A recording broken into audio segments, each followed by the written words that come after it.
What is the absolute worst game that you've ever played? Maybe you thought of a game that was disappointing, or maybe you thought of a game that is filled with bugs and glitches. Although a few games I personally don't really like came to mind, I decided to find the definitive answer. I found a list of the top 100 lowest rated games on Steam, and I'm gonna play them all to find out which game I personally think is the worst. Now let's spin the wheel and get ready to go dumpster diving. The Anacrusis? Interesting. Let's get right into it. I normally try to go into dumpster diving games as blind as possible because I like not knowing what to expect and it makes my reviews less biased. For the Anacrusis, that just isn't possible because the Steam page really wants you to know that the game was made by the lead for Left 4 Dead, Chet Falasek. For those of you that don't know about Left 4 Dead or Chet Falasek, let me give you a quick history lesson. Left 4 Dead was a cooperative zombie horde shooter that was released back in 2008 with Chet as the writer. Your goal as one of the 4 survivors was to make it to the safe house at the end of each level, killing as many infected as you can. Aside from progressing through levels in the main campaign, there was also a survival mode where you have to fight through waves of infected, and a versus mode where 4 players took the role of survivors and 4 players could take control of the infected. But the main selling point was the game's AI, nicknamed the Director. This AI would constantly monitor each player's circumstances to spawn in medical supplies, weapons, or infected. By dynamically adding in resources and enemies, each playthrough would feel unique and the game would never feel too easy or too difficult. Left 4 Dead was a massive success, selling millions of copies, winning tons of different awards including the BAFTA for Best Multiplayer in 2009, and eventually spawning another well-received sequel titled Left 4 Dead 2. After the success of their Left 4 Dead series, Chet continued working for Valve as a writer on all of their major projects before leaving in early 2017 when Valve shifted focus from narrative games to more live online games. Chet joined Bossa Studios in late 2017 so he could create a cooperative game that tried to do something new in the narrative space using artificial intelligence. Chet left Bossa Studios, and by early 2019 he co-founded a new studio, Stray Bombay, alongside game designer Kimberly Vole. After 3 years in active development, the Anacrusis was released via early access in January of 2022 and left early access in December of 2023. So, is the Anacrusis a worthy spiritual successor to Left 4 Dead? Let's find out. When you first start off, there's a couple game modes you can choose from. I chose the campaign and watched a cutscene that reminded me a lot of an early Saturday morning cartoon. When you first spawn in the level, you and your 3 AI teammates get to choose between a shotgun, a rifle, and an SMG. Once you get your weapon and open the door, the real game begins. Your goal is to traverse through the level, killing all the aliens before finding an airlock and closing the door behind you. Then you rinse and repeat through each level until you beat the episode. Hey, I've seen this one, this is a classic! While the base gameplay loop is practically the same as Left 4 Dead's, there are a few unique features here. For one, there are several machines called matter compilers that are scattered throughout the map that gives your team a perk when you use them. And none of these perks are game-breaking by any means, but they do help quite a bit. There's also a ton of different grenade types all around the map, some of which are practically useless, but most of them are all helpful in their own unique ways. But the most prominent change in the Anacrusis are the different special aliens. There are a couple of aliens that seem to be ripped right from Left 4 Dead. I mean, the grabber is quite literally just a smoker, but there are a couple of new additions here too. There's an alien that shoots goop onto you that your teammates have to shoot off, there's a flasher enemy that adds a Mexico filter to the game, and there's a spawner that summons turrets that shoots any nearby survivors. However, for every positive aspect of this game, there's also a negative. While there's a decent amount of items that you can find around the map, I often found myself lost since it's not always obvious on where you have to go next. There were a couple of times where I set myself to AFK mode so that the AI would force my character to go in the correct direction. Speaking of the AI, I was really excited to see how the director from Left 4 Dead would be incorporated here. Unfortunately, I feel like the AI is all over the place. As I said earlier, the AI here was supposed to gauge your experience and abilities so that it could constantly choose what to spawn in order to maximize your enjoyment and tension in the game, but that's the exact opposite of what I personally experienced. I never found many guns lying around the map, and the ones I did find were often repeats from ones I found a few seconds ago. I never felt like there were any real moments of tension because the game never wanted to spawn in more than a few aliens at a time. And since the layout of each map was confusing, I could never find any of the matter compilers and often missed out on a ton of upgrades. Not that the upgrades would have really mattered since your teammates in this game are ridiculous. At one point I was able to go through an entire level on normal without shooting a single bullet since the AI killed every single alien as soon as they appeared. Then, on the next level, my entire team died since they decided to keep running off the edge into a pit of fire. There also aren't as many special events that happen in any of the missions like in Left 4 Dead either. The only notable mission that I can remember involves having to take a radioactive container throughout the entire level. The gimmick here is that you can't hold onto the container for too long or else you build up too much radiation.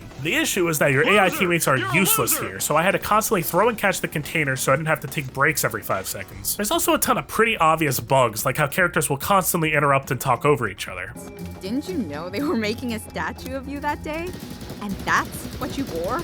Weapons. The next mode I tried out was the survival mode. All you have to do here is fight hordes of aliens while you sit around certain uplink areas to capture them. The issue is that the game doesn't immediately tell you where the uplink station is, so for a while I was just running around aimlessly. After a couple minutes of getting destroyed by aliens, I got annoyed and tried out the versus mode instead. The versus mode here is a lot like the one in Left 4 Dead. When you're on the alien team, it's a lot of fun since each special alien is rather fun and unique to play. The issue is that the AI survivors will constantly rush towards the exit and will often completely ignore you and any other aliens they encounter. I spent more time in this mode running after the survivors than I did trying to lay traps and attack them, so that ruined my enjoyment a little bit. Compared to the other games I played so far, the Anacrusis isn't a bad game. It felt like this was one of the few games I played that I can actually review and critique as an experience instead of just being happy that the game runs. That being said, I think comparing the Anacrusis to Left 4 Dead hurt the game more than it helped. I get what they were trying to do here. They're using Chet's name to differentiate themselves from other games in the genre by saying he did it once, he can do it again. That's why he's the GOAT! But Left 4 Dead 2 has a very active and dedicated fan base with around 20,000 people playing at any given time. If you want people to play the Anacrusis, you need to give them a reason to spend $10 on your game instead of playing one that they already own and already enjoy. So when the game was released in early access, with less maps, less weapons, no mods, and less modes than Left 4 Dead, why would anyone want to buy the Anacrusis? Even now, after tens of updates, the Anacrusis still doesn't have as much content as Left 4 Dead, so there's no real reason to buy it. Despite everything, I personally think the Anacrusis is one of the best games I played so far, but I can understand why it was rated so poorly. Anyway, I hope to see you guys again next time. Peace out.